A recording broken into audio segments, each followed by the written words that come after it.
लेते हैं। तो लास्ट लेक्चर में मैंने आपको टॉर्क करा दिया था और रोटेशनल इक्विलिब्रियम के क्वेश्चन करा दिए थे। कुछ छोटे छोटे क्वेश्चन हैं, वो भी आप लिख लीजिए। फॉर एग्जाम्पल मान लेते हैं हमारे पास एक ये सिंपल पेंडुलम है, इसकी लेंथ L है और इससे एक मास m का बॉल लटकी हुई है। यदि मैं इस बॉल को यहां पर ले जाऊं ऐसे एंगल थीटा पर, क्लियर है क्या बात, और छोड़ दूं तो इस तरीके से ऑसिलेशन करेगा ये ऐसे करके।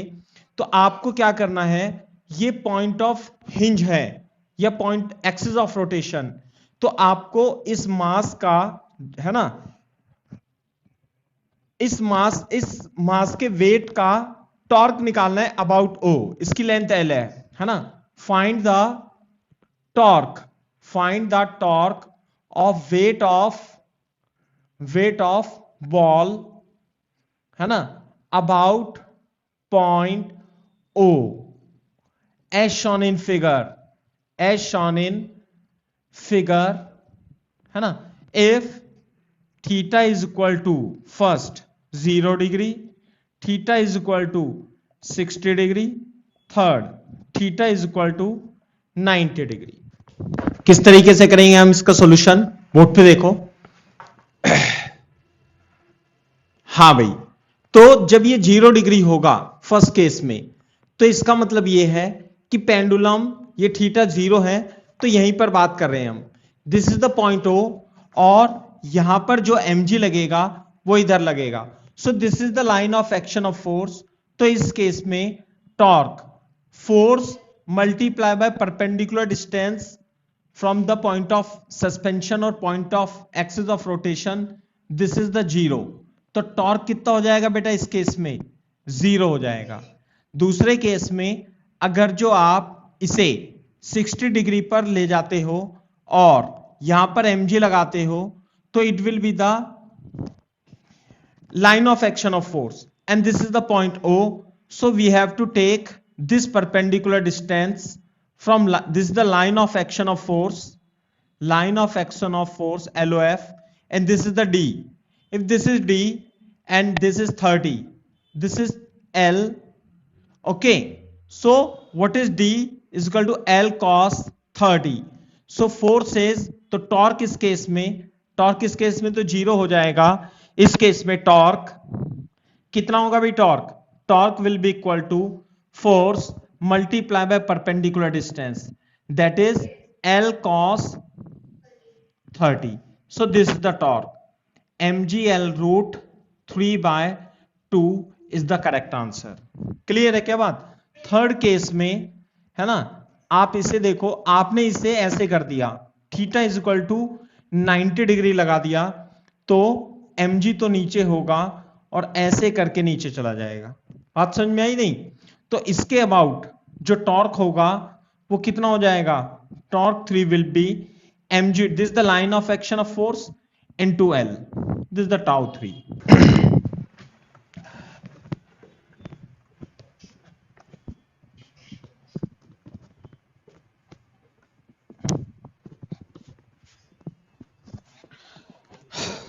और एक एग्जांपल और करते हैं। मान लेते हैं हमने ये रहा 2 kg के एक पॉइंट मास को 10 मीटर पर सेकेंड से 37 डिग्री से ग्राउंड से फेंका और ये ऐसे जाएगा। ये हॉरिजॉन्टल ग्राउंड है, प्रोजेक्टाइल मोशन करता हुआ यहां पे जाएगा। तो हमें this is the point of projection को ओरिजिन मान लेंगे, इसे वाई एक्सिस, इसे एक्स एक्सिस मान लेंगे। क्लियर है क्या बात। तो जेड एक्सिस ऐसे हो जाएगा। तो आपको क्या करना है, you have to find torque about point of projection when projectile is first at highest point, second it just hits the ground, यहां पर ये जस्ट हिट करने वाला है और एक हाईएस्ट पॉइंट पर आपको इसके वेट का टॉर्क निकालना है। देखो कैसे करेंगे हम टॉर्क निकालने के लिए। जब ये पार्टिकल इसके हाईएस्ट पॉइंट पे होगा तो वेट तो ऐसे होगा, so this will be the line of action of force, और इसके अबाउट निकालना है तो this will be the perpendicular distance. तो ये कितना हो जाएगा, ये हो जाएगा आर बाई टू। तो जो टॉर्क वन होगा वो M G into R by two होगा। तो रेंज निकाल लेंगे इसकी हम। तो रेंज कितना आएगा इसमें, u square sine two theta upon g. तो ये है 10 स्क्वायर और 2 साइन 37, साइन टू थीटा को 2 साइन थीटा कॉस थीटा लिख देंगे, कॉस 37 अपॉन 10, दिस इज 20, एक कट जाएगा, 3 अपॉन 5, 4 अपॉन 5, 5 चौक 20, 4 चौक 16, 16 48 और 5, तो रेंज आ जाएगी इतना मीटर। क्लियर है के बाद। तो टॉर्क जो होगा इस पॉइंट पर फर्स्ट केस में 2g 2mg into R by two, 48 upon 5 by 2, so this is 5, तो 96 newton metre will be the correct answer. आई बात समझ में। अच्छा सेकेंड पॉइंट में बोर्ड पे देखो, जब ये पार्टिकल ऐसे हिट कर रहा होगा, ऐसे हिट कर रहा होगा, तो आप इसका टॉर्क बताओ कितना आएगा। कॉल करता हूं आप भी करना।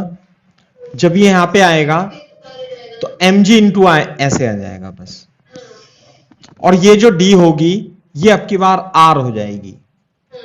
तो इसके अबाउट जो टॉर्क होगा, देखो टॉर्क होगा अंदर की ओर, तो अगर जो आपको टॉर्क निकालना है ना वेक्टर में, तो इसकी इस केस में 96 के कैप न्यूटन मीटर आएगा, क्योंकि ये इसे ऐसे घुमा रहा होगा। टॉर्क की डायरेक्शन सेंस ये होगी और डायरेक्शन इनटू द बोर्ड होगी। इस केस में भी डायरेक्शन ये एक्स एक्सिस है, ये वाई एक्सिस है, ये जेड एक्सिस होगी, तो अंदर की ओर होगी। अब की बार टॉर्क जो आएगा M G into perpendicular distance R आएगा, 2 इंटू 10 इंटू 48 बाय 5, तो कितना जाएगा 96 दूनी 96, और ये हो जाएगा 192 न्यूटन मीटर, है ना। और वेक्टर फॉर्म में लिखेंगे तो -192 के कैप न्यूटन मीटर आ जाएगा। क्लियर है बात। तो इस तरीके से लिख सकते हैं अपन।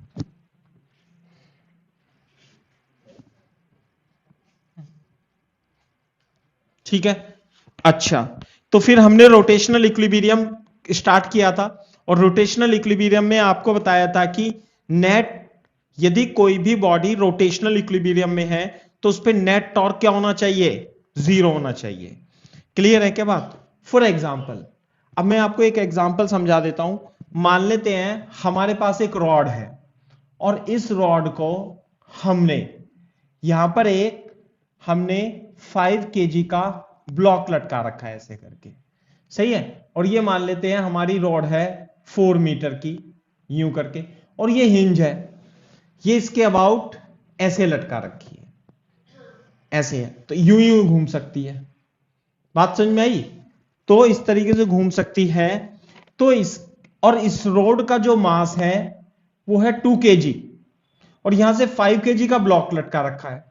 तो अपन क्या करेंगे, इस सेंटर ऑफ मास से, इसके बीच के सेंटर से 1 मीटर की डिस्टेंस पे हम यहां पर, अगर जो हम इसे ऐसे छोड़ेंगे, मान लिया हमने कुछ नहीं लगा रखा है, तो ऐसे छोड़ेंगे तो नीचे नहीं चली जाएगी है इसके अबाउट, बोलो ऐसे चली जाएगी।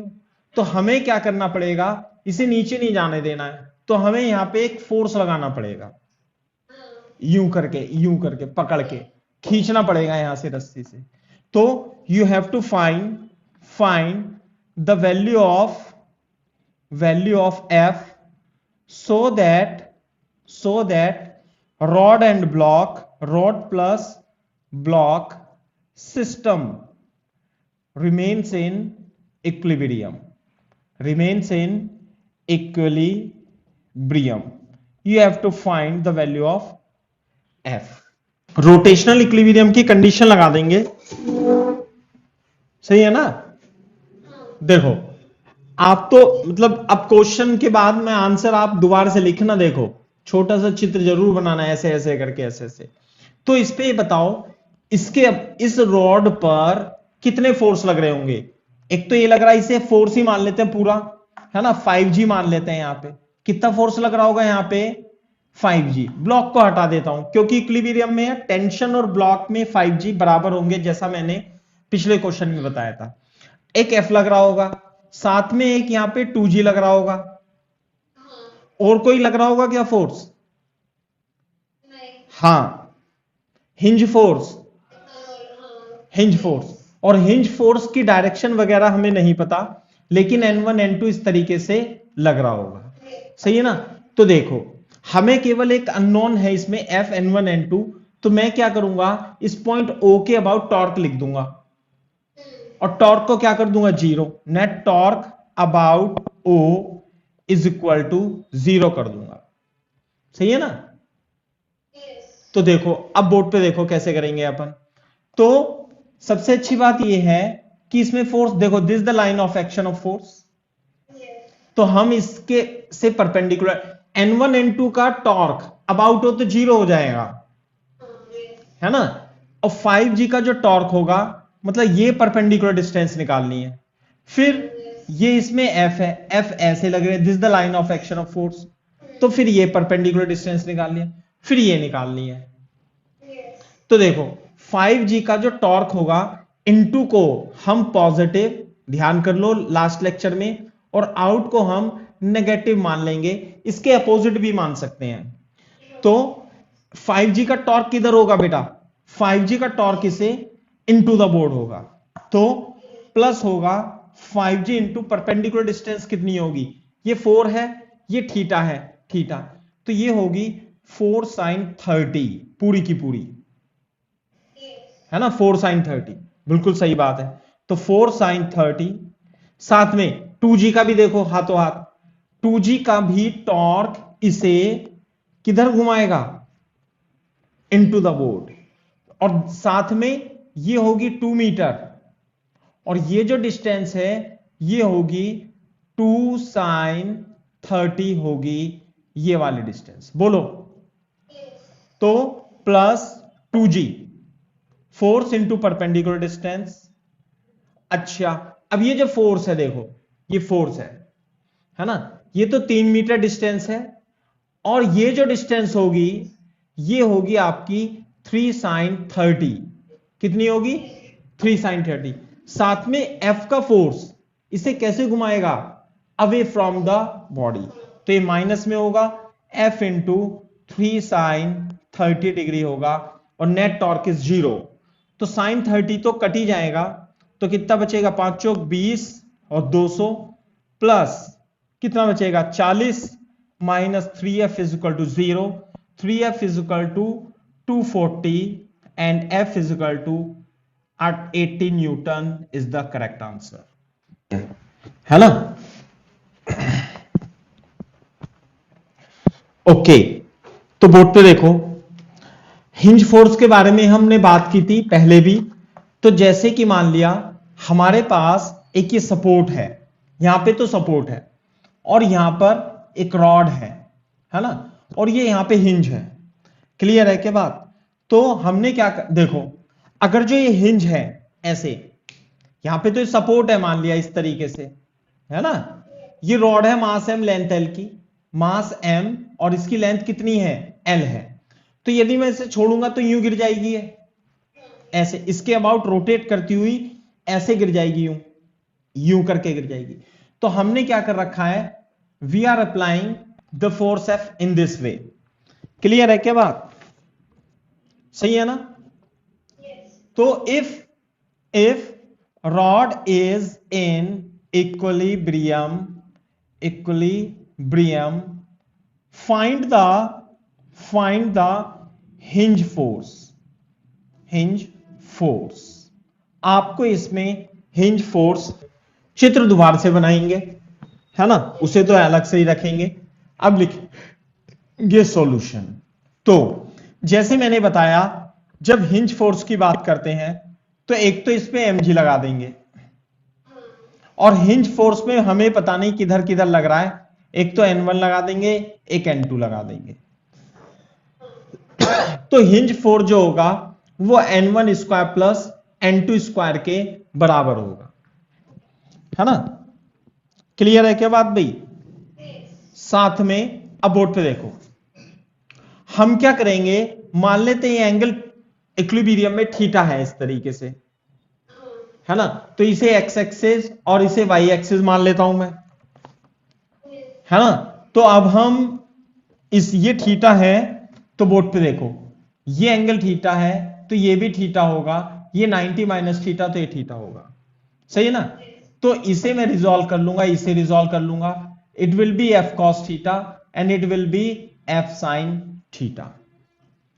तो पहली कंडीशन लगाएंगे हम ट्रांसलेशनल इक्विलिब्रियम की, और किसमें, इन एक्स डायरेक्शन में।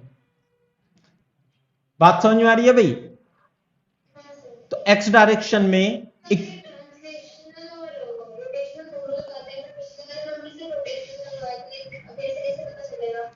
अरे जैसे मान लिया आपको, अब इसमें केवल आपको फोर्स निकालना होता है एफ, तो इसके अबाउट टॉर्क जीरो लिख देते तो आंसर आ जाता है एफ बस। लेकिन N1 और N2 निकालने हैं तो दो तीन इक्वेशन चाहिए फिर तो ट्रांसलेशन रोटेशनल के साथ साथ ट्रांसलेशनल इक्विलिब्रियम भी यूज में ले लेंगे, है ना। तो ये है, तो एक्स डायरेक्शन में यदि आप देखोगे तो इधर की ओर how many forces are acting, N1, और इधर की ओर एफ साइन थीटा, तो N1 is equal to F sine theta आ जाएगा, करेक्ट। अच्छा, सेकंड लिखेंगे translational equilibrium in Y direction. तो वाई डायरेक्शन में नीचे तो कितना लग रहा है mg, ऊपर कितना लग रहा है n2, प्लस ऊपर ये और लग रहा है कौन सा, f cos थीटा। आ गई क्या बात समझ में? सही है ना। और तीसरी कंडीशन लगा दूंगा मैं, तीसरी कंडीशन इस O के अबाउट टॉर्क लिख दूंगा, है ना। Torque about O is 0। तो टॉर्क अबाउट O किस किस का टॉर्क लिखूंगा बताओ? टॉर्क लिखूंगा N1 N2 का टॉर्क तो 0 हो जाएगा, और हाँ थोड़ा सा चित्र बनाना पड़ेगा मेरे को, और ऐसे करके, है ना। ये mg है, this is the line of action of force and this is theta, suppose this is theta, this is L by 2, okay, so this is L by 2 cos theta, is it clear?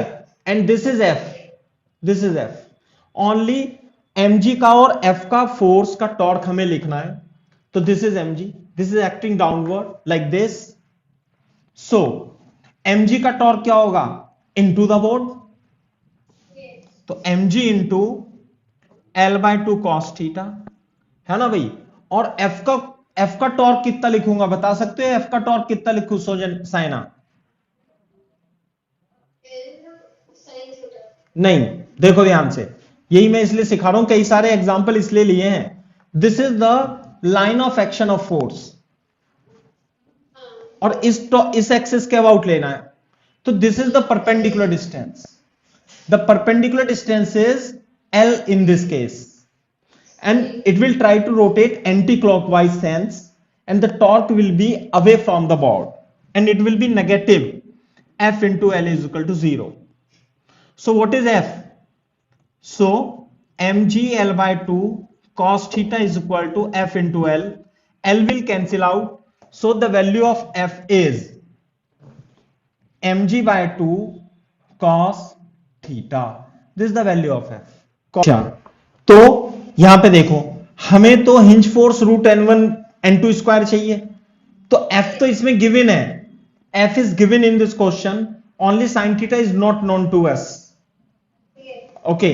तो we can write down this is cos theta 2f upon mg, so n1 is equal to n1, what can we write down n1, f is equal to root 1 minus cos square theta, okay, so we can write down this is 1 minus the value of cos theta is 2f upon mg, 2f upon mg whole square, so this is n1, okay. And what about n2? The N2 can be written as mg minus f cos theta and this is mg minus f. What is cos theta? 2f upon mg. Okay, so N2 is equal to m square g square minus 2f square upon mg. This is the value of N2. Okay, so we can write down the hinge force, net hinge force is equal to root over n1 square plus n2 square. So n1 square की value रखेंगे बेटा हम, यहां पे इसका square करेंगे n1 का square, तो f square 1 minus 2f upon mg का स्क्वायर, क्लियर है क्या बात, प्लस और इसका स्क्वायर करेंगे mg square g square minus 2f square upon mg का होल स्क्वायर, क्लियर है क्या बात। थोड़ी सी सिंप्लीफाई करके जो आंसर आएगा वो आपका आंसर आ जाएगा, क्लियर है क्या बात, है ना। इसे सिंप्लीफाई कर लेना जितना भी मैक्सिमम।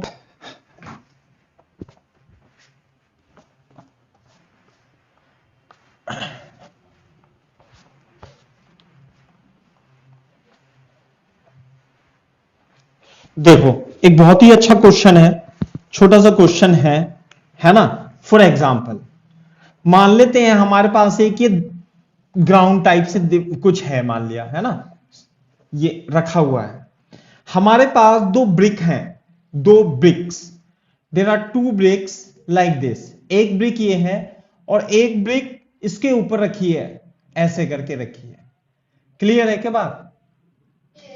तो दोनों ब्रिक की सेम मास और सेम लेंथ दोनों की क्या है, सेम है। हमें इस ब्रिक को इस ग्राउंड पे रखना, यहां पे तो खाली है, यहां पे ये सपोर्ट है इस तरीके से, और इसे मेरे को इस तरीके से रखना है, ऐसे करके यू करके रखना है, ऐसे, है ना भाई, जिससे कि ये जो डिस्टेंस है ना, ये एक्स ज्यादा से ज्यादा मैक्सिमम पॉसिबल हो पाए।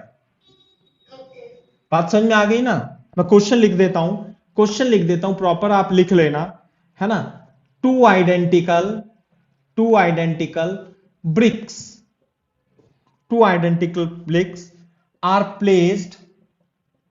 are placed in a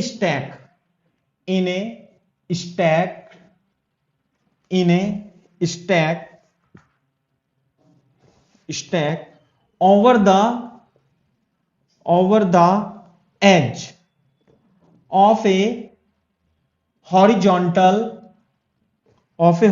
surface with maximum overhang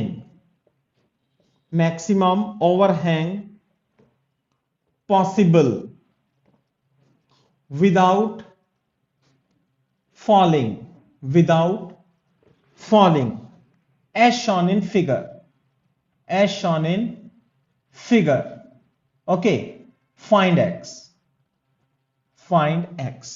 दोनों की लेंथ और मास दोनों का सेम है, कि हम इस एंड को अधिकतम से अधिकतम कितनी दूरी तक पहुंचा सकते हैं, यह बताना है।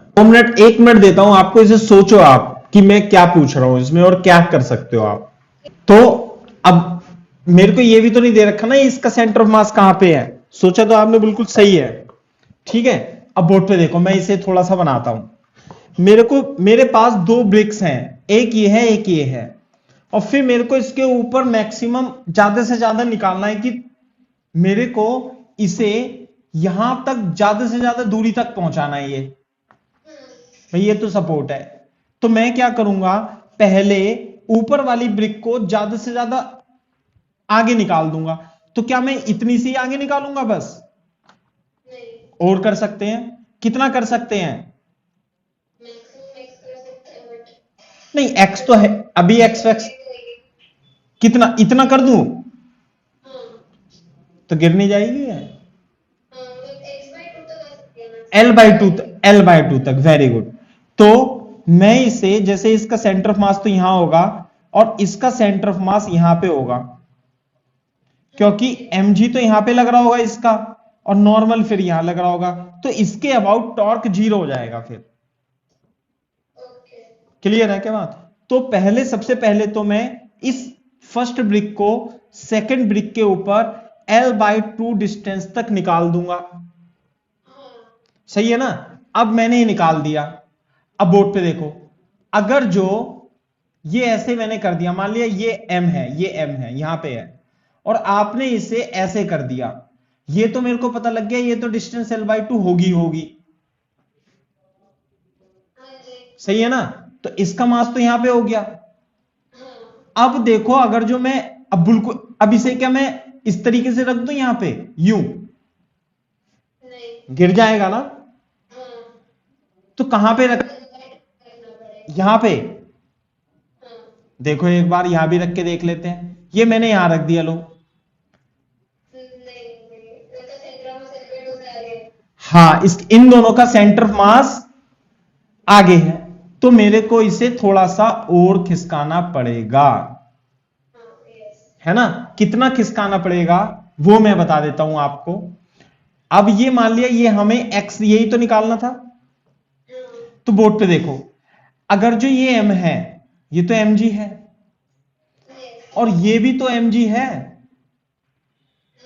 तो अगर जो ये इस पॉइंट को यदि हम कंसीडर करें, तो ये mg टॉर्क लगाएगा, इसे नीचे घुमाने की कोशिश करेगा यू, और ये वाला mg इसे यूं घुमाने की कोशिश करेगा। सही है ना बात? तो दोनों के टॉर्क क्या होने चाहिए? इक्वल होने चाहिए। बात समझ में आ रही है नहीं? वैसे तो अब आपने आंसर इसका बहुत अच्छे से बोल दिया कि इसका और इसका सेंटर ऑफ मास यहां पर होना चाहिए। तो डिस्टेंस कितनी है ये? L/2। तो इसका सेंटर ऑफ मास कहां पे जाएगा? यहां पे जाएगा बीच में। ये L/4 होना चाहिए, ये L/4, तभी तो ये L/4 होगा, और ये भी क्या होगा? L/4 होगा, है ना? मान लेते हैं ये x डैश है, और ये भी क्या होना चाहिए? x dash. तो इस mg का टॉर्क, mg का टॉर्क इसके about mg into x dash, और इसका टॉर्क अपोजिट डायरेक्शन में mg इंटू एक्स डैश होगा, तभी टॉर्क एक दूसरे को कैंसिल कर पाएंगे। तो x dash plus X dash की वैल्यू L/2 है, तो x डैश की वैल्यू हो गई L/4। लेकिन हमें तो क्या निकालना है? हमें तो x निकालना है, तो ये, हाँ, तो जो x होगा वो L/2 प्लस एक्स डैश होगा, that is L/2 plus L/4, it is equal to 3L/4। तो हम मैक्सिमम इस सिस्टम को 3L/4 डिस्टेंस तक, इस पॉइंट को यहां से 3L/4 डिस्टेंस तक आगे बढ़ा सकते हैं।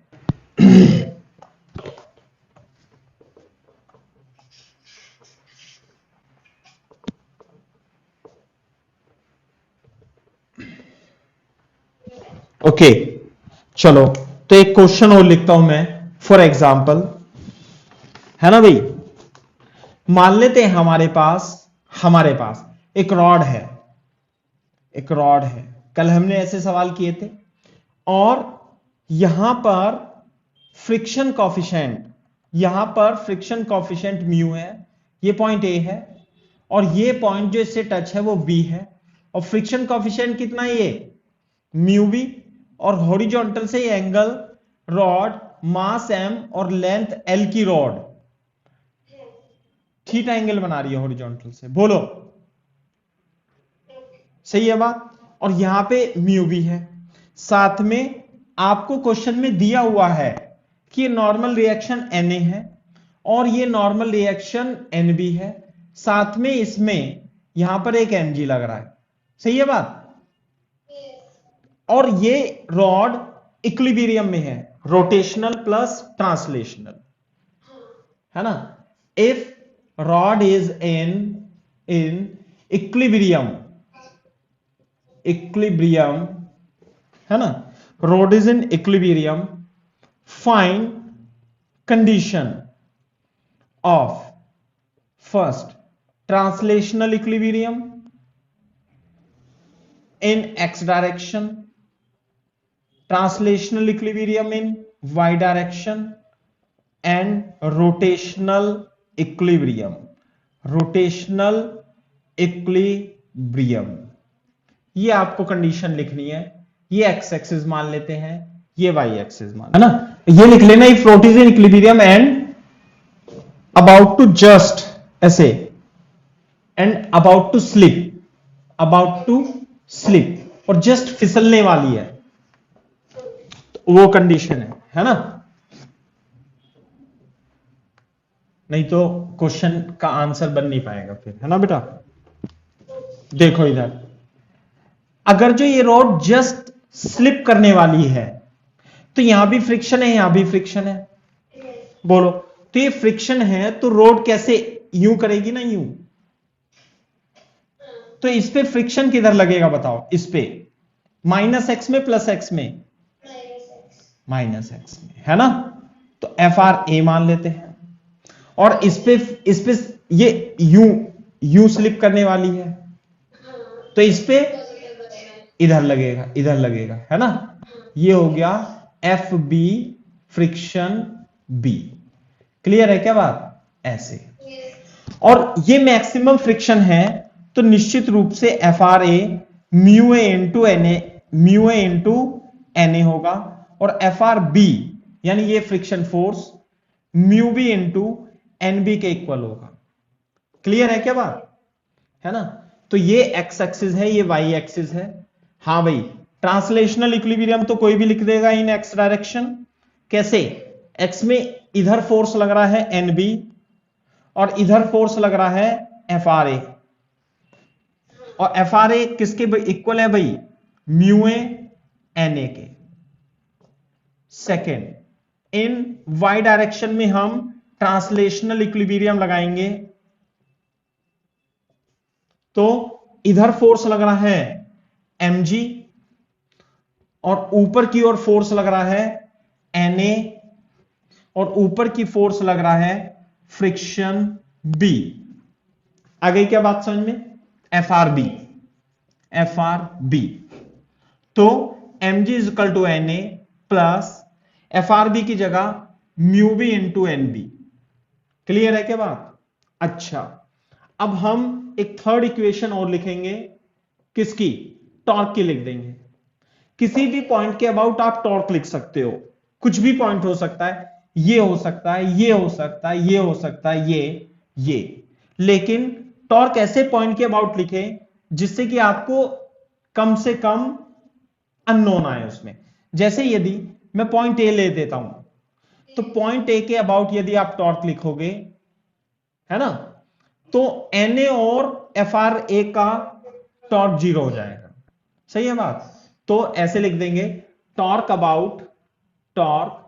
अबाउट ए जीरो लिख देते हैं, नेट टॉर्क अबाउट। क्लियर है क्या बात। तो यदि मैं इसके अबाउट लिखूंगा तो मैं इसका चित्र दोबारा बनाऊंगा, है ना, ऐसे करके। तो ये एक तो mg हो जाएगा, ये हो गया a। तो this is the line of action of force and this is theta, this is l/2, this is l/2 cos theta. सही है बात। साथ में एक यहां एफ आर फ्रिक्शन बी भी लगेगा and this is line of action of force and this is l। Total distance कितनी है ये l, तो ये हो जाएगा l cos थीटा। साथ में ये होगा आपका NB and this is the perpendicular distance, और ये perpendicular distance L sin theta के इक्वल होगा, जो कि L sin थीटा के इक्वल ही होगा। कॉपी। हाँ भाई, अब A के अबाउट टॉर्क लिखेंगे, है ना, नेट टॉर्क अबाउट A।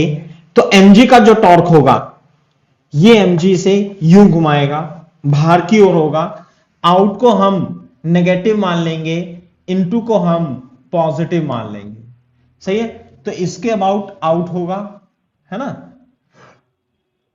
अच्छा, तो minus mg into l/2 cos theta plus friction का एफ आर बी का टॉर्क, ये इसे इस तरीके से घुमाएगा, है ना।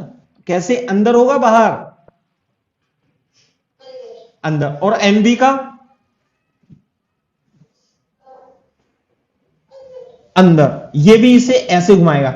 इन दोनों का टेंडेंसी, एफआरबी और एनबी की टेंडेंसी इसे क्लॉकवाइज घुमाने की होगी, है ना। तो ये लिख देता हूं मैं, एफ आर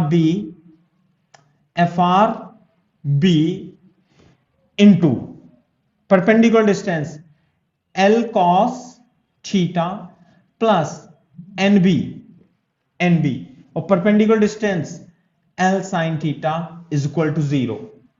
तो एल वेल से एल कट जाएगा, है ना। तो इधर बचाएगा एफ आर बी, एल तो कट गया, cos theta plus N B sine theta is equal to, उधर चला जाएगा M G L by 2 cos theta, है ना। बात समझ में आई? तो F R B mu B into N B cos theta plus N B sine theta is equal to M G L by 2 cos theta. ये कुछ कंडीशन इस type की आ जाएगी, ऐसे आ जाएगी, है ना। ये हाँ, एल नहीं आएगा, एल नहीं आएगा, तो ये कंडीशन आ जाएगी इस तरीके से एनबी की, है ना। ये आ जाएगा म्यू बी एन बी, मतलब बाकी जो आपसे पूछे तो आप इसे सॉल्व कर सकते हो, है ना। एन ए एन बी कई सारे वेरिएबल हैं इसमें, यदि आपसे डेटा देके पूछे तो then you can solve for the unknown quantity, ठीक है बात।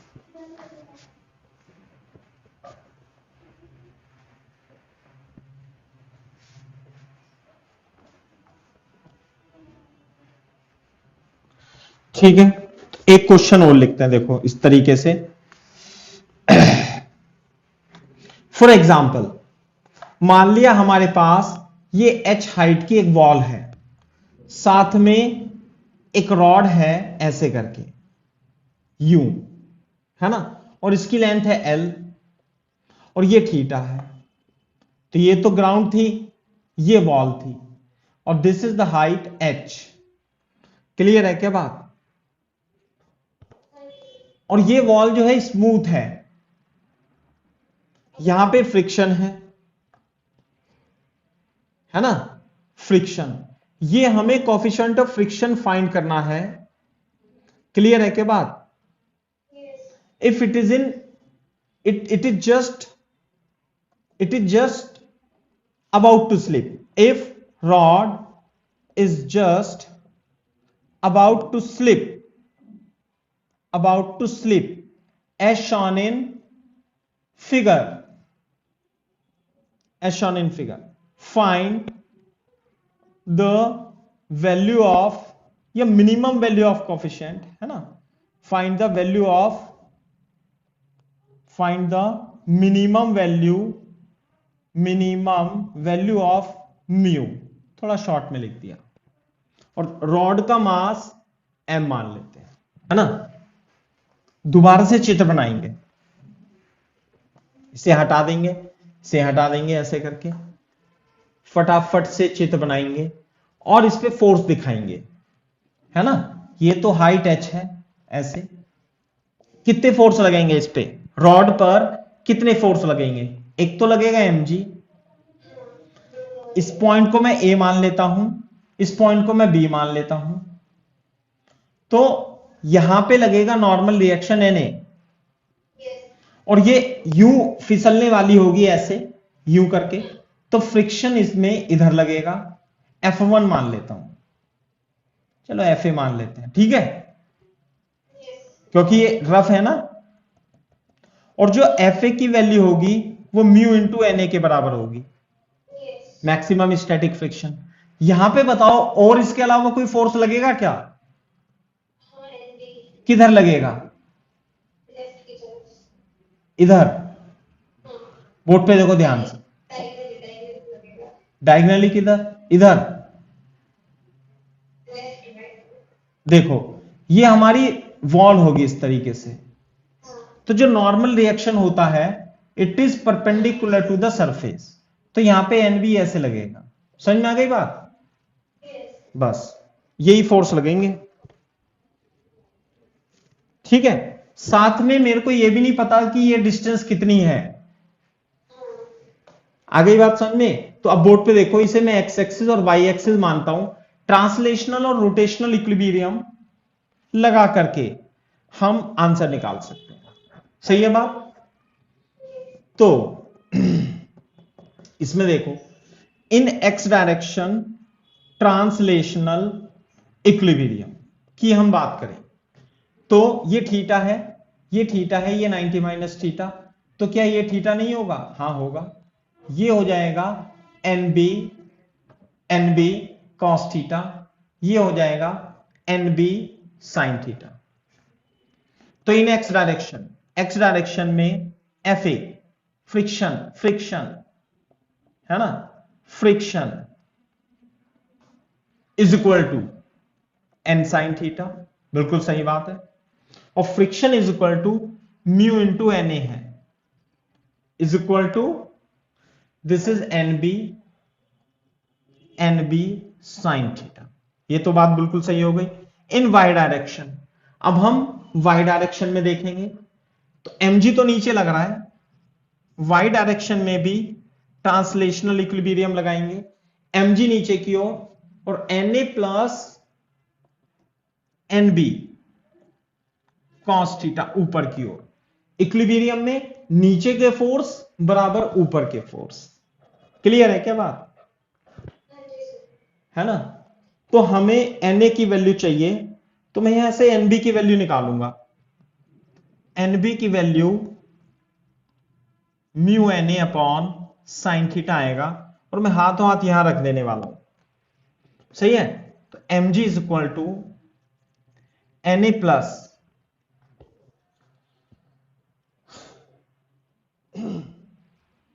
कुछ रह तो नहीं गया भाई?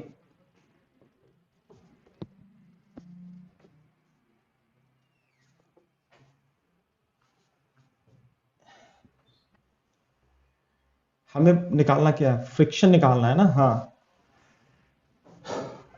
Na प्लस Nb की value mu Na upon sine theta. बात समझ में आ रही है नहीं? तो कितना जाएगा? mg इज इक्वल टू, यहां से लिख लेता हूं मैं, mg is equal to Na common लेके 1 प्लस म्यू साइन थीटा, एक इक्वेशन ये बन जाएगी। सही है बात? लेकिन हमें म्यू निकालना है, तो इस इक्वेशन की हमें कुछ और भी चाहिए साथ में। अब बोलो। अच्छा, ये एच भी तो दे रखा था, इसका तो हमने यूज ही नहीं किया अभी। अबे यहां पे एन ए रह गया है, बस एन ए निकल जाएगा तो म्यू निकल जाएगा। तो कुछ ना कुछ और भी हमें करना पड़ेगा हिसाब किताब। तो इस पॉइंट के अबाउट ही टॉर्क लिखता हूं, क्योंकि फ्रिक्शन और एनबी का टॉर्क क्या हो जाएगा? 0, है ना? तो net torque about O, about A कितना लिख दूं? 0 लिख दूं। सही है? तो अब बोर्ड पे देखो, टॉर्क लिखने के लिए मैं चित्र बनाऊंगा दोबारा से ऐसे करके। तो ये तो एनबी हो गया, ये तो एनबी हो गया यहां पे, और ये हो जाएगा एक्स, साथ में एक लगेगा mg ऐसे करके। तो बोर्ड पे देखो, फ्रिक्शन और Na का टॉर्क तो हो जाएगा 0। ये है डिस्टेंस L/2, तो ये डिस्टेंस कितनी हो जाएगी? L/2 cos theta. ये डिस्टेंस ए के अबाउट, ये डिस्टेंस जो होगी L/2 cos थीटा हो जाएगी। बिल्कुल सही बात है। साथ में ये यदि ये h है तो ये जो डिस्टेंस होगी साइना, ये कितनी होगी? h upon sine theta. यदि ये h है तो इसमें साइन थीटा लगा देना इस ट्राइंगल में, तो ये हो जाएगी h अपॉन साइन थीटा। ठीक है ना? तो हाँ भाई, तो ये रहा ऐसे। तो इसके अबाउट टॉर्क लिखेंगे, तो mg का टॉर्क किधर होगा? mg का टॉर्क इनटू द बोर्ड। और नॉर्मल का टॉर्क किधर होगा, और ये डिस्टेंस कितनी है, h upon sine theta. This the line of action of force of mg, this is the line of action of force of nb, है ना। तो अबाउट o लिखेंगे हम, तो mg into L/2 cos theta, ये तो अंदर की ओर है, और nb का होगा बाहर की ओर, तो minus nb into h upon sine theta is equal to 0। सही है बात भाई। अच्छा, और nb की वैल्यू यहां से भी रख देंगे हम, तो बोर्ड पे देखो mg L upon 2 cos theta is equal to nb upon h sine theta. Clear है क्या बात। तो nb की वैल्यू यहां से रखेंगे, तो ये कितना आएगा, mg L/2 cos theta is equal to mu na h upon sine theta. तो na की वैल्यू आ जाएगी, यहां से आ जाएगी क्या वैल्यू, हाँ na की वैल्यू आ जाएगी mgl/2 sine theta into cos theta divided by mu into h is equal to na, है ना।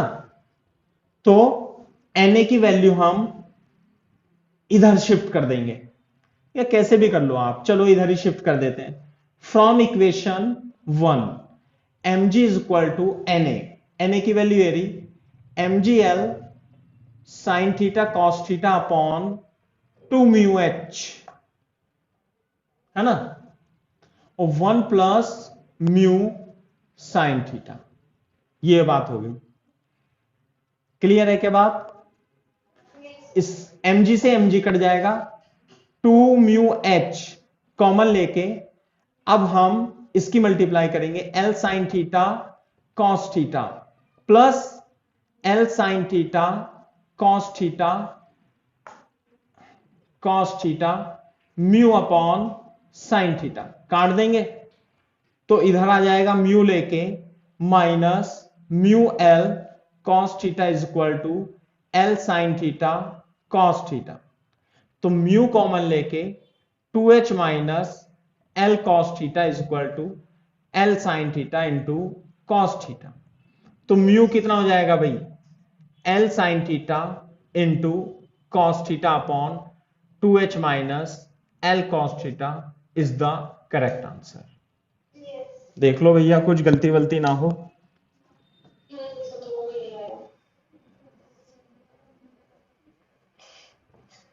लेकिन आंसर में नहीं आ रहा है ये,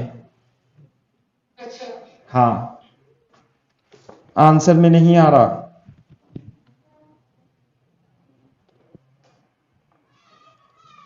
यहां पे साइन थीटा और यहां पे कॉस स्क्वायर थीटा आ रहा है, कुछ गलत हो गया। अब मेरे को इसमें एक्चुअली यहां पे ये कॉस थीटा रह गया ये ना, तो यहां कॉस थीटा रह गया, तो यहां भी कॉस थीटा रह गया। सही है बात। तो जब यहां कॉस थीटा रह गया तो यहां पे कॉस थीटा रह जाएगा, तो इसकी गुणा करेंगे तो यहां कॉस स्क्वायर थीटा आएगा। सही है ना, और क्या रह गया, तो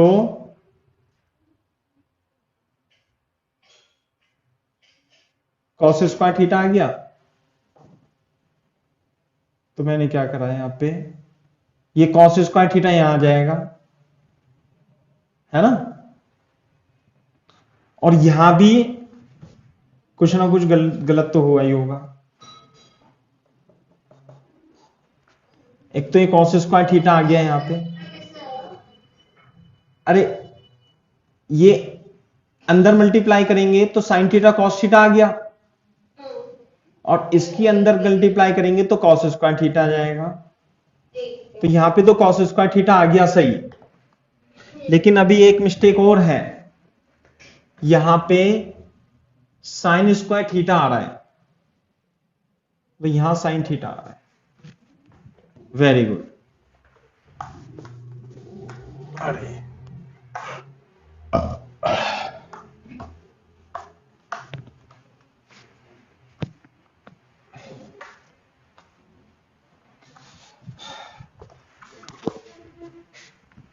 तो इस तरीके से हम इसे सॉल्व कर लेंगे, है ना। तो कोई दिक्कत नहीं है। बस अब मैं इसे एक क्वेश्चन करा के और इस टॉपिक को खत्म कर देता हूं। बोर्ड पे देखो,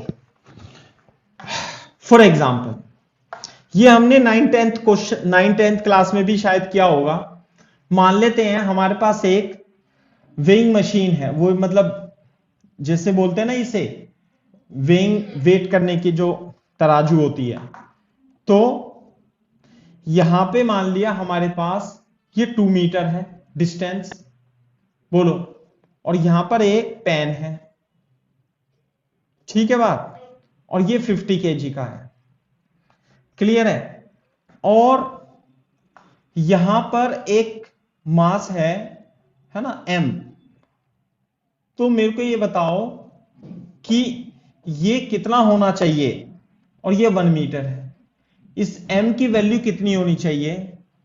find the value of m so that it is in equilibrium, so that for m for equilibrium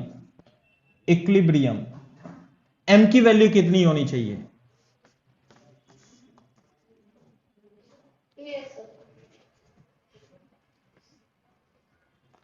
सही है ना बात। तो कितनी होनी चाहिए, कैसे करेंगे, ये तराजू है ना। तो क्या बोलते हैं इंग्लिश में, इंग्लिश में है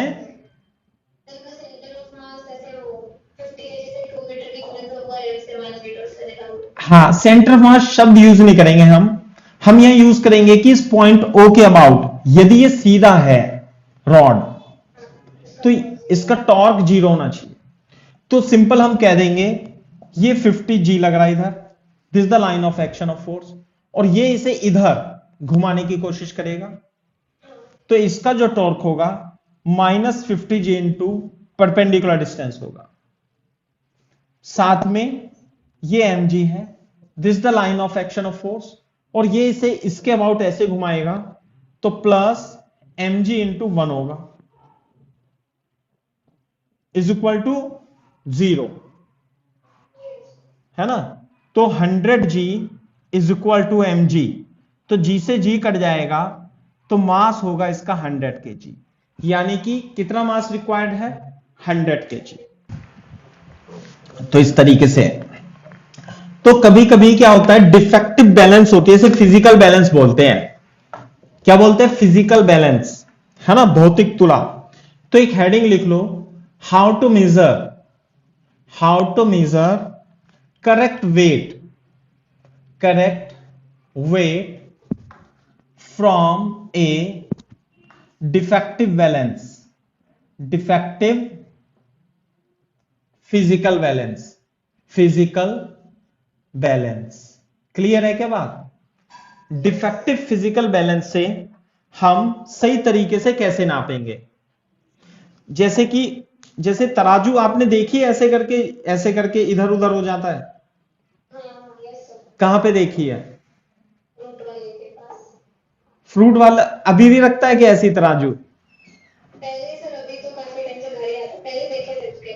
हाँ, मतलब अब तो वो भी खत्म हो गई ऐसी वाली, ये जो फिजिकल बैलेंस होती है ना ऐसे करके, अब तो ये होती नहीं है। क्यों, अब तो डिजिटल होता है ना, डिजिटल वेइंग मशीन होती है आजकल तो ऐसे करके।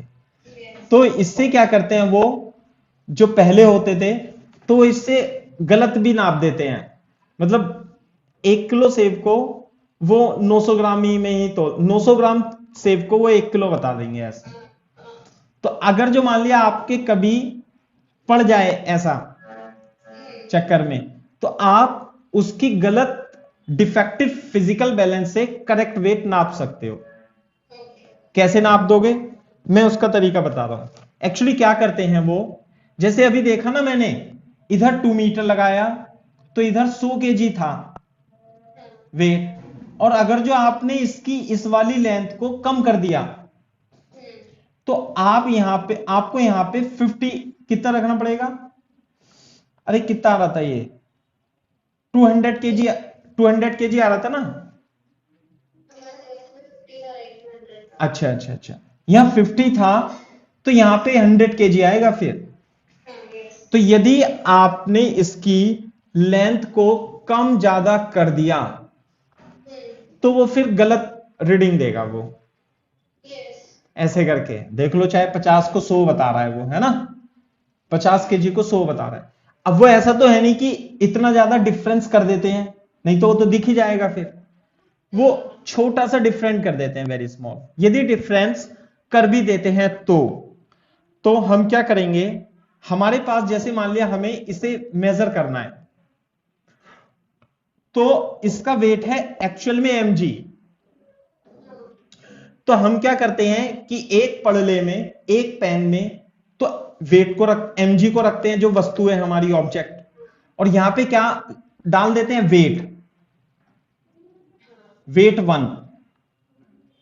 तो हमें इसका ऑब्जेक्ट, ये हमारे सेव है, मान लिया ये हमारे पास सेव है, तो हमें सेव का मास तो नहीं पता, हमें तो वेट का मास पता होता है। तो जो हमें वेट दिखाएगा हम तो वो बताएंगे ना, इसका मास वेट इतना है।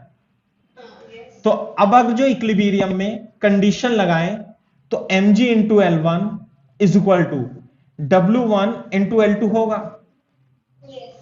तो अब क्या करेंगे भाई, देखो, तो W1 L1 L2 के रेशो पे अगर जो करेक्ट फिजिकल बैलेंस होती तो L1 L2 का रेशो 1 होता, है ना। तो यदि ऐसी फिजिकल बैलेंस है तो आप क्या करोगे, इस फिजिकल बैलेंस को दोबारा लोगे और आप इस सेव को इस वाले पढ़ने में, इस वाले पेन में रख देना आप, और इसमें अब वेट रखना। तो वो वेट जो होगा वो W2 दूसरा आएगा। और हम यदि इसमें फिर से टॉर्क 0 कर दें इसके अबाउट, तो ये तो mg लगेगा यहां, तो कंडीशन क्या बनेगी, ये बनेगा W2 L1 is equal to mg into L2। बात समझ में आ गई नहीं? हाँ, तो this is equation number 1, equation number 2। बात समझ में आ रही है ना? तो इधर देखो, मैं इधर लिखता हूं, तो mg L1 is equal to W1 L2, और इसे मैं इधर W2 इंटू L1 और इधर mg इंटू L2 लिख देता हूं। फिर इक्वेशन नंबर 1, इक्वेशन नंबर 2 ऐसे लिख के दोनों की मल्टीप्लाई कर देंगे, तो mg का square L1 L2, W1 W2 L1 L2 दोनों कट जाएंगे।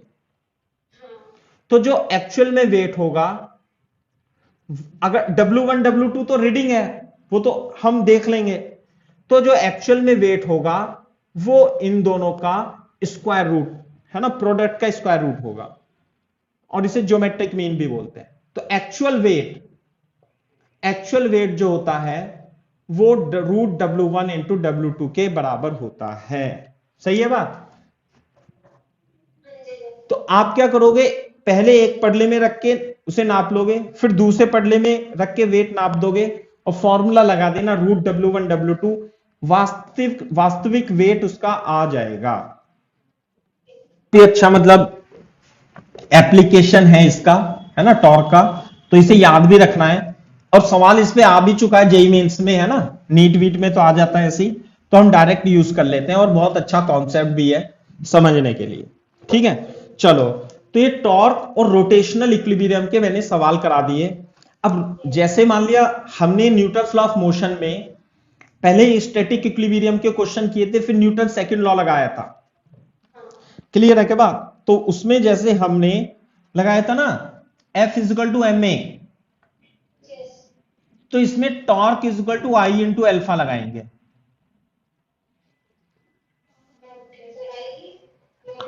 हाँ, मास की जगह मोमेंट ऑफ इनर्शिया। जैसे किसी ऑब्जेक्ट में फोर्स लगाने पर एक्सेलरेशन प्रोड्यूस होता है, इसी प्रकार से किसी रोटेटिंग बॉडी में रोटेशनल मोशन जब हम करते हैं तो टॉर्क लगाने के बाद एंगुलर एक्सेलरेशन होता है, प्रोड्यूस होता है। ठीक है, तो अच्छा इसे छोड़ो, अभी मैं तो मैं बताऊंगा इसे ही। आप ये देखो, आपको सबसे पहले अगर जो ये कोई ऑब्जेक्ट है और ये, हम पहले हेडिंग ऐसे डालना आप, rotation, rotation about fixed axis, fixed axis. बात समझ में आई?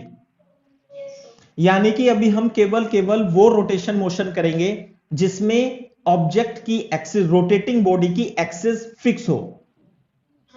तो फिक्स जैसे कि है फैन, और ये दरवाजा है ना, या और भी कोई रॉड हो जिसकी एक्सिस फिक्स हो, और एक्सिस चलती हुई भी हो सकती है, वो चीज हम बाद में पढ़ेंगे। जैसे कि मान ले साइकिल का पहिया है, तो वो रोटेट करता रहता है और चलता भी रहता है ना। तो रोटेशन अबाउट फिक्स एक्सिस, यानी कि जैसे कि ये बॉडी है और ये इसकी रोटेशन एक्सिस है, ऐसे ऐसे रोटेट कर रहा है कोई बॉडी। क्लियर है क्या बात? अगर जो ये मान लिया कांस्टेंट एंगुलर वेलोसिटी से मूव कर रहा है, यू, जैसे पंखा चल रहा है तो चल ही रहा है वो, है ना। तो ये जो आर डिस्टेंस पर कोई पार्टिकल है उसकी वेलोसिटी वी है, तो एक तो रिलेशन होता है v equal to r omega, ये तो मैग्नीट्यूड में हो गया, लेकिन vector v equal to omega cross r भी रिलेशन होता है, ये इसे आप ध्यान रखना, है ना।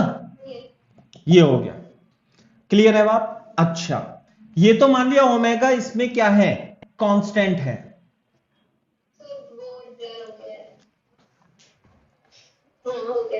ठीक है, तो ओमेगा तो इसमें कांस्टेंट है ना। अगर जो मान लिया हम फैन की स्पीड बढ़ाएं तो एंगुलर वेलोसिटी भी इंक्रीज होगी, तो उसमें एंगुलर एक्सेलरेशन भी होगा। जैसे मान लिया ओमेगा है और ओमेगा इंक्रीज हो रहा है, ओमेगा इंक्रीज हो रहा है ऐसे ऐसे, तो उस पर टॉर्क लगता है और तभी इंक्रीज होता है, तो उसमें एंगुलर एक्सेलरेशन भी आ जाएगा अल्फा।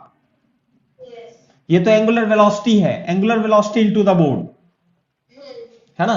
तो angular acceleration a is equal to, जैसे मान लिया यहां पर है कोई कोई पार्टिकल, तो बोर्ड पे देखना, जैसे ये ओमेगा है और ये एंगुलर एक्सेलरेशन है, तो ये बॉडी के हर एक पार्टिकल के लिए या प्रत्येक बॉडी के लिए एंगुलर वेलोसिटी और एंगुलर एक्सेलरेशन सेम होते हैं। जैसे मैंने बताया था ना कि एंगुलर वेलोसिटी पूरी बॉडी की कांस्टेंट है, या उस पे जो पॉइंट्स हैं उसकी एंगुलर वेलोसिटी, सारे पॉइंट्स, ये वाला पॉइंट, ये पॉइंट सब क्या कर रहे हैं, रोटेशन, सर्कुलर मोशन, तो सबकी एंगुलर वेलोसिटी सेम होती है। और यदि मैं इस पॉइंट को कंसीडर करूं तो ये पॉइंट भी सर्कुलर मोशन कर रहा है और इसकी एंगुलर वेलोसिटी इस बॉडी की एंगुलर वेलोसिटी के इक्वल होगी, साथ में इसका एंगुलर एक्सेलरेशन भी बॉडी के एंगुलर एक्सेलरेशन के लिए इक्वल होगा। और यदि दूसरा पॉइंट मैं कंसीडर कर भी लूं तो उसके लिए भी ओमेगा और अल्फा सब पॉइंट्स के लिए सेम होते हैं, है ना। तो लेकिन स्पीड अलग अलग हो जाएगी। जैसे मान लिया इसकी स्पीड मान लिया v है, v1 है, तो जो दूर दूर पार्टिकल होगा r बढ़ जाएगा, तो स्पीड बढ़ जाएगी। सही है? अच्छा, अगर जो इसमें एंगुलर एक्सेलरेशन है तो इसकी स्पीड भी तो लगातार बढ़ रही होती है, अरे वेलोसिटी भी तो, स्पीड भी तो बढ़ रही होती है ऐसे करके। तो स्पीड बढ़ने की रेट को जो एक्सेलरेशन होगा, rate change of speed a is equal to r alpha relation होता है। क्लियर है क्या बात? और वेक्टर फॉर्म में A is equal to alpha cross हम आर लिखते हैं। तो इसका मतलब यदि ये बॉडी, अगर जो ये बॉडी कांस्टेंट एंगुलर वेलोसिटी से घूम रही है तो इसका एक्सेलरेशन होगा 0, क्योंकि ये स्पीड जो रहेगी लगातार कांस्टेंट बनी रहेगी। लेकिन अगर जो बॉडी में एंगुलर एक्सेलरेशन है, that is rate change of angular velocity, इसकी एंगुलर वेलोसिटी बढ़ रही है, तो इस पॉइंट में वेलोसिटी तो बढ़ेगी ही, साथ में इसमें आ जाएगा एक्सेलरेशन ए। तो A is equal to r alpha लगा देंगे हम। ठीक है बात, तो ये दो है ना। तो आप समझने की कोशिश करना, काफी पोर्शन हमने डिस्कस कर लिया है ठीक ठीक से, और मेरे ख्याल से आपको समझ में भी आया होगा और आगे भी समझ में आएगा। फॉर एग्जाम्पल, है ना, मान लेते हैं हमारे पास एक रॉड है ऐसे, और ये हिंज है, हॉरिजॉन्टल रॉड है यूं। अगर जो मैं इसे छोड़ूंगा तो ये एक्सिस ऑफ रोटेशन है, तो ऐसे गिर जाएगी ना ये। तो बोर्ड पे देखो, यहां पर एक रस्सी से हमने इसे बांध रखा है, इसकी लेंथ है L और मास है इसका M। बात समझ में आई। और ये जो एक्सिस है, एक्सिस के बारे में जरूर पता होना चाहिए और क्वेश्चन में भी क्लियर लिखा होना चाहिए। जो एक्सिस है हॉरिजॉन्टल है, axis is in horizontal, axis is horizontal axis, ऐसे लिख लो, हॉरिजॉन्टल एक्सिस। क्लियर है क्या बात। ऐसे एक्सिस है, ऐसे रोड है, यूं घूमेगी। अब इस रस्सी को हम, ए बी रस्सी को कट करते हैं। If string A B is cut, A B is cut, इसे कट करेंगे, है ना। If A B is cut, then just after cutting AB, find first angular acceleration of rod, बिल्कुल सही बात है। सेकेंड hinged force, है ना, hinged force on rod, hinge force on rod भी आपको निकालना है। ये देखो, ध्यान से देखो, चित्र दोबारा बनाएंगे भाई। देखो, कभी आप उसमें ही कर दो, मैं इतने अच्छे से क्वेश्चन लिखवाता हूं, उसके नीचे सॉल्यूशन लिखना है यहां से, है ना। तो बोर्ड पे देखो, जाओ तुम जाओ, इधर देखो, जैसे ही आप इस स्ट्रिंग को कट करोगे तो इस पे कितने फोर्स लगेंगे बताओ। और ये नहीं लगाएगा। अगर जो mg होता तो रॉड यूं ही गिर जाती। हिंज फोर्स भी लगेगा। किधर लगेगा बोलो, पता नहीं। तो हम क्या करेंगे, मान लेंगे हमें नहीं पता किधर लगेगा, N1 N2। क्लियर है क्या बात। तो अब देखो, बोर्ड पे देखो, सबसे पहले एंगुलर एक्सेलरेशन निकालना है। तो एंगुलर एक्सेलरेशन तो पूरी बॉडी का कैसे भी करके निकालो, सेम आता है। तो मेरे को इस पॉइंट O के अबाउट, पॉइंट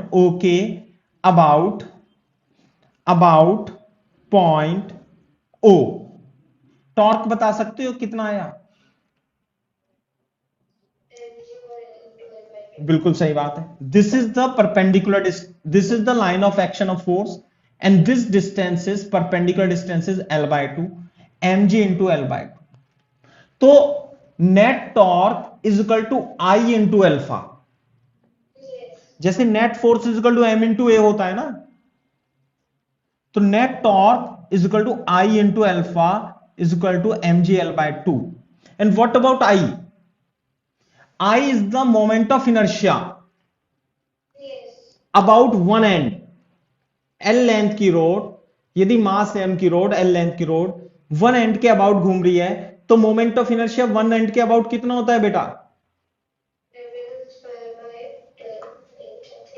याद कर लो अब, है ना। तो ml square by 3 alpha is equal to mgl by 2।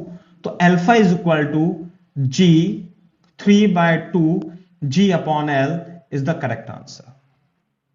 So this is the angular acceleration of the rod.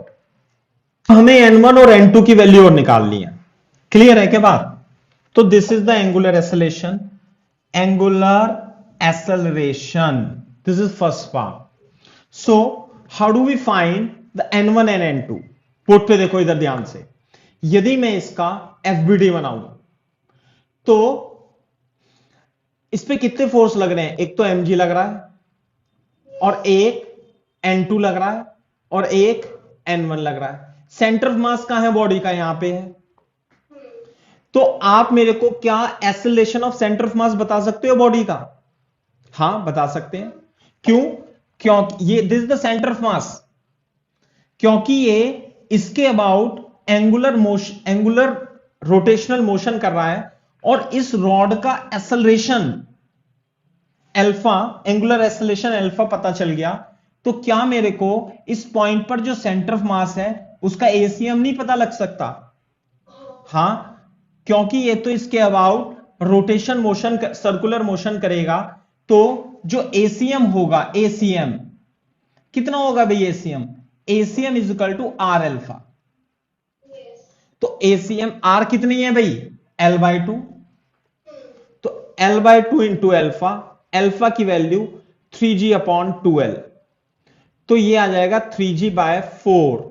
So this is the acceleration. अब मेरे को बोर्ड पे देखो, बोर्ड पे देख के बताओ, ये जो बॉडी का सेंटर ऑफ मास है ना, एक काम करना, इसे हटा देना अभी यूं करके, ये है। तो ये एक बॉडी है, ये एक बॉडी है। तो इस बॉडी का सेंटर ऑफ मास का एक्सेलरेशन किधर की ओर है? तो ये बताओ मेरे को कि एक्स डायरेक्शन में सेंटर ऑफ मास का एक्सेलरेशन एक्स डायरेक्शन में कितना है? 0 है ना। तो एफ एक्स डायरेक्शन में नेट फोर्स भी क्या होना चाहिए? 0। तो इसलिए N1 की वैल्यू इस केस में, क्योंकि अगर जो इसका एक्सेलरेशन इधर की ओर होता बॉडी का, तभी तो यहां पे फोर्स आता कुछ। तो इसलिए एक्स डायरेक्शन में नेट फोर्स क्या होना चाहिए? 0 होना चाहिए। क्लियर है क्या बात? है ना। इन एक्स डायरेक्शन ऐसे करके लिख देते हैं। अब हम लिखते हैं इन वाई डायरेक्शन। वाई डायरेक्शन में कितने फोर्स लग रहे हैं? वाई डायरेक्शन में इसमें how many force are acting? 2। What is the net force in Y direction? Very good, mg minus, mg तो खींचने वाला फोर्स, n2 रोकने वाला फोर्स, और एक्सेलरेशन है बॉडी का नीचे की ओर। तो क्या लिखूंगा मैं? mg minus n2 is equal to m into ACM. ये वाई डायरेक्शन में ही आया है ना, ये वाई डायरेक्शन में ही है।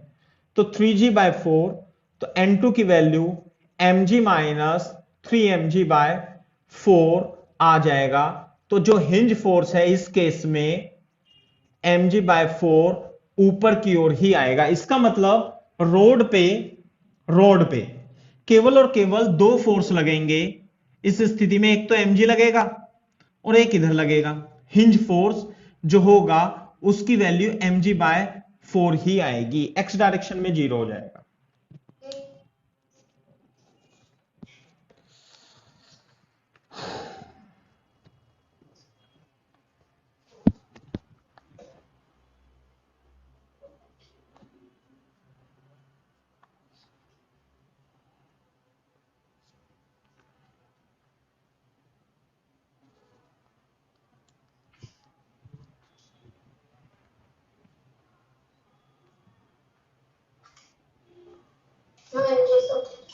क्लियर है क्या बात?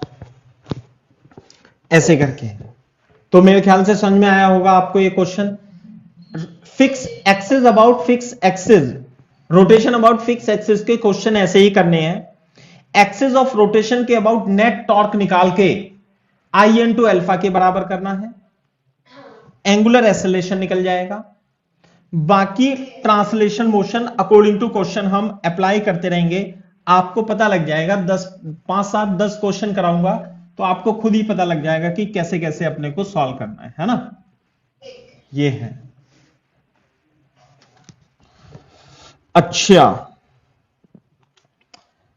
बोर्ड पे देखो इधर।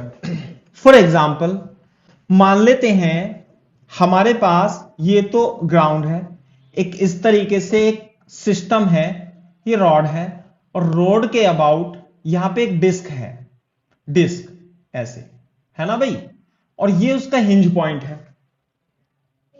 और डिस्क के ऊपर रस्सी स्ट्रिंग रैप है ऐसे, है ना, और उस स्ट्रिंग को यहां पे एक आदमी खड़ा है ना, और यहां पे खींच रहा है, इसे यूं खींच रहा है। बात समझ में आई नहीं?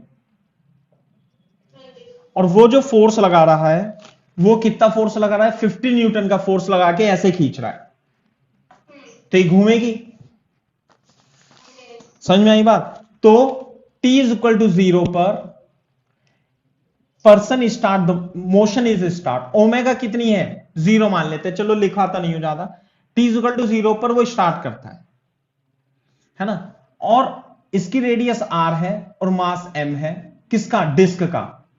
डिस्क का मास 4 kg है और रेडियस 0.5 मीटर है ना। Find the angular speed of the disc after t is equal to 4 second. ध्यान से देखो, मैं इसे यहां से साफ कर देता हूं। क्वेश्चन का आंसर आप यहां से लिखेंगे और चित्र भी दोबारा बनाएंगे। ये डिस्क है, ये तो एक्सिस है, ये ऐसे ऐसे घूमेगी यूं यूं करके, और यहां पे लगेगा फोर्स 50 न्यूटन। तो हमें ये है इस तरीके से, है ना। सबसे पहले इसका मेरे को मोमेंट ऑफ इनर्शिया बताओ, डिस्क का इस एक्सिस के अबाउट। mr² 2 है ना, mr²/2। तो m तो कितना है? 4.5 का स्क्वायर बाई 2, तो 5 पंजे 25, 0.5 है ना, ये आ गया 0.5 kg मीटर स्क्वायर। तो मोमेंट ऑफ इनर्शिया तो हमने निकाल लिया, सही है। अब इस एक्सिस ऑफ रोटेशन के अबाउट हम टॉर्क निकालेंगे। तो टॉर्क कैसे निकालते हैं? Net torque is equal to force multiply by perpendicular distance from line of action of force. So this is the line of action of force and this is the perpendicular distance in this case. So what is the perpendicular distance? Radius. So what is the torque? Torque is equal to force multiplied by perpendicular distance 25 newton metre. बोलो, तो net torque is equal to I alpha नहीं रख दूंगा, तो alpha is equal to torque divide by moment of inertia आ जाता है, ऐसे ही करना है। तो टॉर्क कितना निकला? 25, मोमेंट ऑफ इनर्शिया 0.5, तो कितना जाएगा अल्फा? 250/5, 50 रेडियन पर सेकेंड स्क्वायर। नहीं आई बात समझ में? ये आ गया अल्फा। अब हमें t is equal to 4 second पर ओमेगा निकालना था, बोलो, तो क्या लगा देंगे equation? Omega is equal to omega naught plus alpha t. तो ओमेगा नॉट तो 0 है और अल्फा है 50 और टी है 4, तो ओमेगा कितना जाएगा? यह जाएगा 5 चौक 20, 200 रेडियन पर second is the angular speed. ऐसे करना है,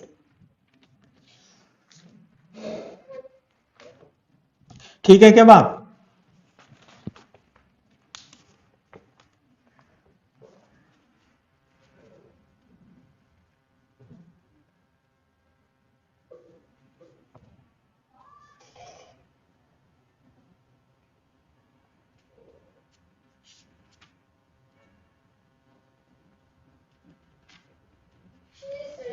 ठीक है, वेरी गुड। तो ये भी समझ में आया होगा सवाल आपको। तो हमने टॉर्क और मोमेंट ऑफ इनर्शिया और I is equal to alpha, ये सब हमने अप्लाई कर दिया। धीरे धीरे अब हम आगे बढ़ेंगे। फॉर एग्जांपल, बोर्ड पे देखो, मान लिया हमारे पास एक रिंग है, रिम, ये रिम होता है, रिम जो साइकिल का रिम होता है ना, तो साइकिल के रिम को आपने क्या कर रखा है? इस तरीके से ऐसे बांध रखा है यूं, और इसके अबाउट घूम सकता है यूं करके, क्लियर है? और इससे एक आपने बॉडी को लटका दिया, मान लिया इसमें 5 kg की बॉडी को आपने लटका दिया, सही है। और ये क्या है? रिम। रिम का मतलब होता है रिंग।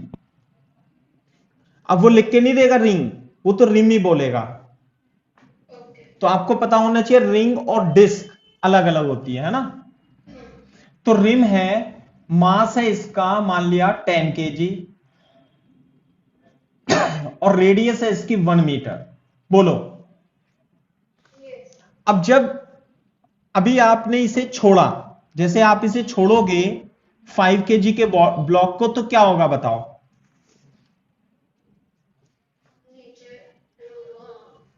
और ये ऐसे घूमेगा। क्लियर है क्या बात? तो आपको ये बताना है, यदि it is release from rest, if 5 kg block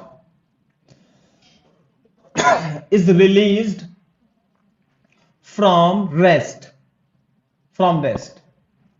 find the speed, find its speed, इसकी कुछ स्पीड आ जाएगी, find its speed when it descend by distance, by height लिख लेना है ना, by height 2 मीटर। ये 2 मीटर आने के बाद है ना, डिसेंट 2 मीटर आने के बाद इसकी वेलोसिटी कितनी होगी? सबसे पहले आप इस एक्सिस के अबाउट रिंग का देखो, ये क्वेश्चन लिखे रहने देना, यहां से स्टार्ट करना है अपने को, नहीं तो क्वेश्चन आंसर में थोड़े दिन बाद समझ में नहीं आएगा क्या था, ठीक है? तो अपन क्या करेंगे, अपन तो यहीं से कर देंगे, आप लिखो सॉल्यूशन और तेजी से बनाओ ये चित्र ऐसे करके, ठीक है? यूं। तो इसका मोमेंट ऑफ इनर्शिया लिखेंगे सबसे पहले। मोमेंट ऑफ इनर्शिया कितना लिखूंगा? mr स्क्वायर, 10 इंटू 1 स्क्वायर, तो आ गया 10 kg metre square is the correct answer. Moment of inertia आ गया। अब बोर्ड पे देखो, जब इस पे हम छोड़ेंगे तो कितने कितने इस पे कितने फोर्स लगेंगे बताओ? और tension, and tension is not equal to mg here, क्योंकि ये नीचे आ रहा है।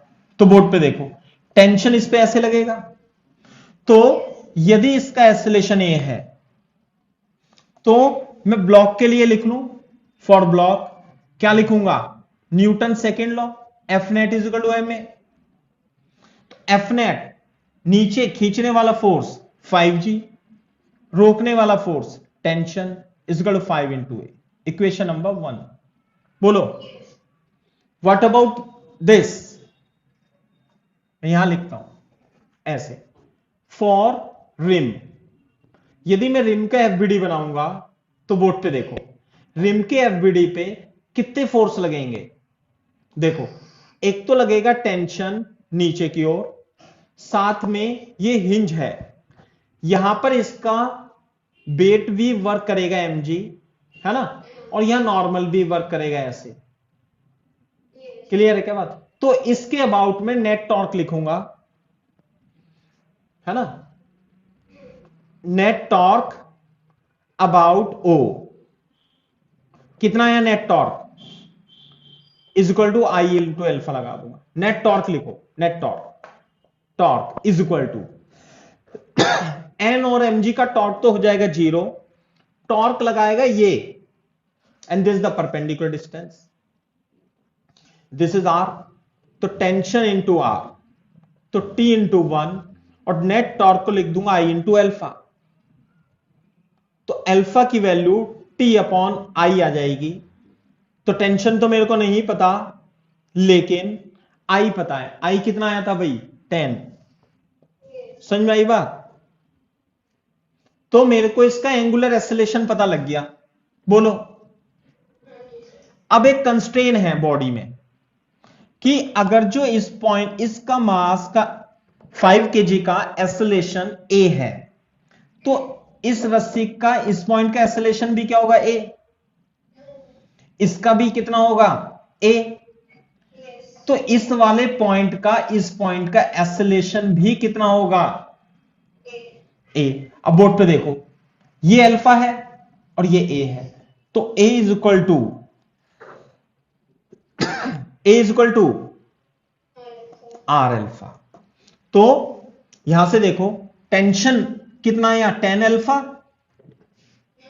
और टेन, एंड यहीं से लिख देता हूं मैं, टेन इंटू अल्फा की जगह क्या लिखूंगा, a upon r, since alpha is equal to a upon r, a is equal to r alpha.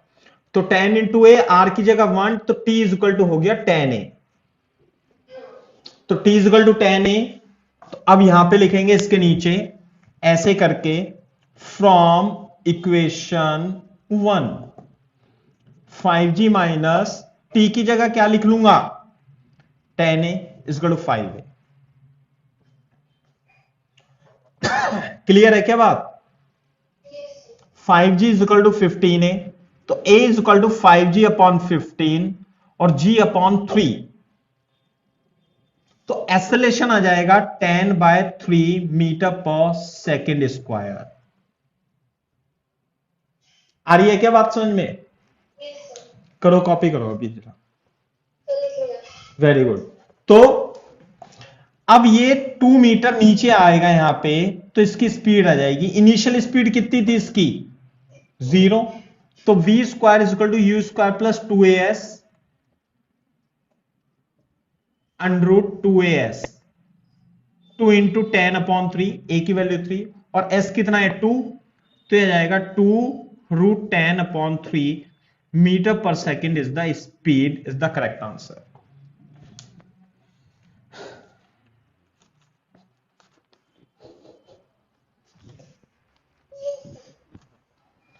सही है क्या बात? Very good. तो समझ में आया कैसे कैसे करना है?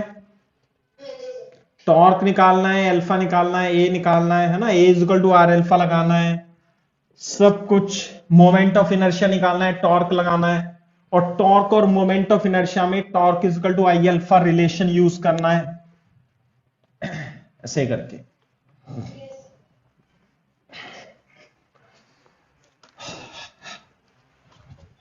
बोर्ड पे देखो अभी, फॉर एग्जाम्पल देखो, ये वेरी इंपॉर्टेंट एग्जाम्पल है ना, वेरी इंपॉर्टेंट, मतलब कि काफी अच्छा एग्जाम्पल है। ये हमारे पास एक रॉड है, यूं करके, ऐसे रॉड है, थोड़ा रोड को हम और अच्छा बनाएंगे। ये हमारे पास रॉड है यूं, और ये हिंज है यहां पे, और ये इस तरीके से हिंज है, सही है ना भाई बात? यूं ये रॉड है, और ये एंगल कितना बना रही है इस समय हॉरिजॉन्टल से, थीटा। रॉड का मास m है, लेंथ इसकी l है। बात समझ में आई नहीं? अब जब हम इस रोड को ऐसे करके छोड़ेंगे, कोई फ्रिक्शन विक्शन नहीं है, यूं छोड़ेंगे तो क्या होगा, नीचे आएगी, नीचे आएगी, सही है ना? तो इफ, ऐसे लिखे, if rod is released from rest, as shown in figure, as shown in figure, find first angular acceleration of rod, बिल्कुल सही बात है। Second, acceleration of center mass of rod। Third, acceleration of, ये this is a, and point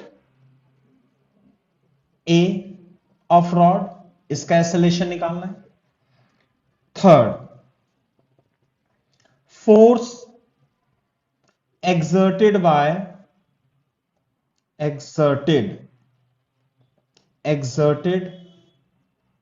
by hinged, exerted by hinge, है ना ऐसे। बताओ,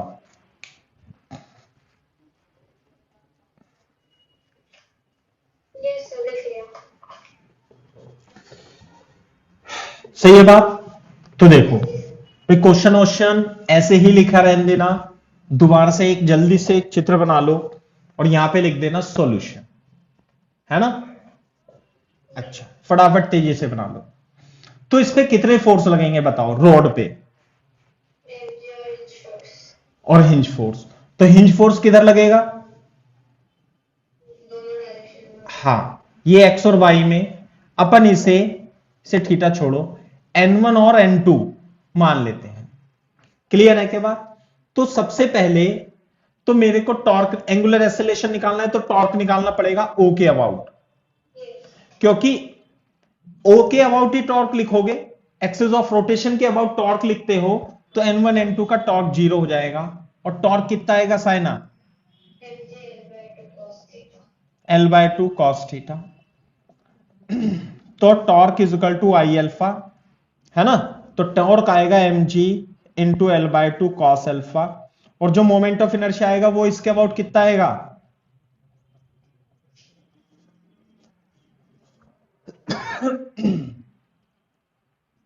ml²/3 3g/2 L cos theta is the angular acceleration. आ गई क्या बात समझ में। अच्छा और बताओ मेरे को और क्या कहानी है। ये तो आ गया फर्स्ट पार्ट का आंसर अल्फा। और क्या पूछा इसने, तो सेंटर ऑफ मास का एक्सेलरेशन बता सकते हो कैसे आएगा। ये एक्स एक्सिस ये वाई एक्सिस। तो बोर्ड पे देखो जो सेंटर ऑफ मास होगा यहां पे बना लेना, आप दोबारा से चित्र बनाना यहां पे सेकंड पार्ट में। ये रॉड है हमारी ऐसे करके, है ना भाई। तो जो सेंटर ऑफ मास होगा, acceleration of centre of mass इधर होगा और ये L/2 है और ये इसके अबाउट सर्कुलर मोशन कर रहा होगा। तो जो ACM होगा वो R अल्फा L/2, और अल्फा की वैल्यू कितनी है भाई, this is 3g/2 L cos theta. L/2 से L/2 3/4 g cos theta ACM आ जाएगा। अगर जो आपको इसमें ये एक्स एक्सिस है और ये वाई एक्सिस है, क्लियर है क्या बात। तो ये सेंटर ऑफ मास का एक्सेलरेशन आया इधर की ओर, है ना। आप इसे क्या करोगे, एक्स एक्सिस में और वाई एक्सिस में रिजॉल्व कर लोगे। ये थीटा है, ये 90 माइनस थीटा, और ये हो जाएगा थीटा। This is ACM। बात समझ में आ रही है नहीं। तो ये हो जाएगा ACM साइन थीटा, और ये क्या हो जाएगा ACM cos थीटा। तो एक्स डायरेक्शन में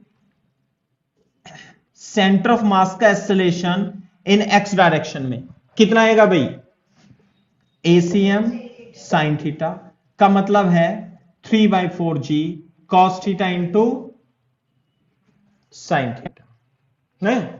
और ACM वाई डायरेक्शन में ये माइनस में आएगा, है ना, माइनस में लिख देंगे अपन ACM cos theta 3/4g cos theta into cos theta. So this is equal to 3/4g cos square theta. बात समझ में आ रही है नहीं। अच्छा अगर जो आपसे AA पूछे क्या आएगा, AA लिख देना। AA is equal to R alpha. R की जगह डिस्टेंस कितनी है L, और अल्फा की वैल्यू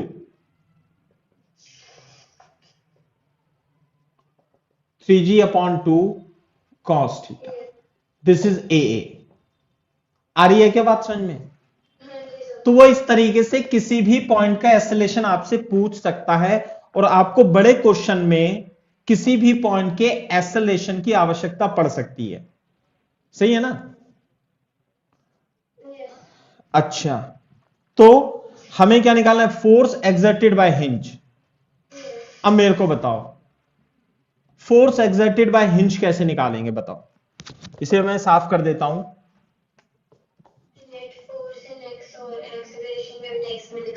बस बस बस, तो इसलिए acceleration of centre of mass पहले निकालना पड़ेगा, उसका रिजोल्व करना पड़ेगा। सही है ना बात। तो in x direction F net is equal to m into a x. तो एक्स डायरेक्शन में कितने फोर्स लग रहे हैं भाई इसमें? N1। तो N1 जो होगा m into 3/4 cos theta into sine theta होगा। जी भी आएगा कहीं, जी रहा 3/4 है ना, m g sine theta into cos theta आएगा। तो this is N1 in Y direction. कितना आएगा भाई वाई में? बोर्ड पे देखो। इसका मतलब इस सिस्टम का एक्सेलरेशन वाई डायरेक्शन में नीचे की ओर है, तो इसका मतलब N2 नीचे नहीं लग रहा होगा, N2 किधर लगना पड़ेगा? नीचे। और N1 किधर लगना पड़ेगा? इधर। तो जो इस पे हिंज फोर्स लग रहा होगा वो इधर लग रहा होगा।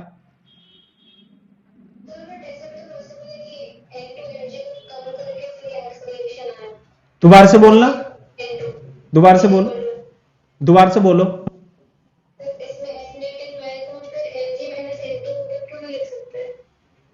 हाँ वो तो लिखेंगे ही।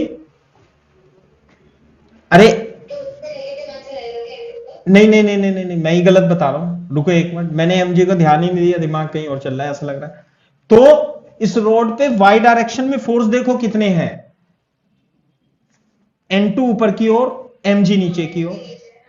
तो एक्सेलरेशन जो है नीचे की ओर है। हाँ, is equal to m a c m into y. तो यहां पे आएगा mg माइनस कितना, N2 is equal to m into g cos square theta. तो इससे N2 की वैल्यू कितनी आएगी? कॉस स्क्वायर थीटा, बोलो 1 माइनस 3/4 कॉस स्क्वायर थीटा। बात समझ में आती है नहीं? तो ये तो पॉजिटिव है ना भाई, पॉजिटिव है, पॉजिटिव है। तो मतलब N1 ऊपर ही लग रहा होगा इसका मतलब, है ना। N2 ऐसा कुछ नहीं है, वो तो जैसे आता है वो मेरे दिमाग में निकल गया mg, है ना। ऐसे छोटे छोटे इसमें फोर्स जो है कभी कभी हो जाता है कि हम कैलकुलेशन में छोड़ देते हैं, लेकिन फ्री बॉडी डायग्राम बनाने से यही फायदा है कि सीधे सीधे बच्चों की तरह जोड़ना घटाना है बस। समझ में आई बात? तो यहां क्या N2, और तो कुछ नहीं रह गया इसमें बस। तो हिंज फोर्स जो आएगा, हिंज फोर्स है ना, हिंज फोर्स जो आएगा that will be equal to N1 square plus N2 square, वो आप कर सकते हो। क्लियर है बात? चलो तो